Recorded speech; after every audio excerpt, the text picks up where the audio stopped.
আসসালামু আলাইকুম। আমরা জানব সূরা ফাতিহার ফজিলত। সূরা ফাতিহা ১০০ বার পড়লে কি হয়? তার আগে আপনারা অ্যাকাউন্টে ফলো করে দিবেন এবং এইটা কারোর সাথে শেয়ার করে দিবেন, তাহলে এটার সওয়াব আপনিও পেতে থাকবেন এবং কমেন্টে আল্লাহু আকবার লিখে যাবেন। আপনার যদি কোনো মনোবাসনা থাকে, কোনো মানত থাকে, কোনো কিছু থাকে, তাহলে কোনো এক জায়গায় উজু করে বসবেন। আগে ৩ বার দরুদ শরীফ পড়বেন, দরুদে ইব্রাহিম।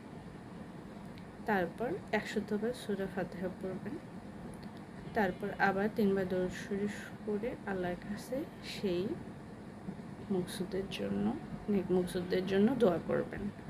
কিন্তু খেয়াল রাখতে হবে এটা যেন ভালো নিয়তের জন্য হয়, কোনো ধরনের উল্টোপাল্টা নিয়তের জন্য এটা কাজ করবে না। এছাড়া ৫ ওয়াক্ত নামাজ পড়বেন, দান সদকা করবেন, মানুষের উপকার যদি নাও করতে পারেন কারো ক্ষতি করবেন না। জাযাকাল্লাহ।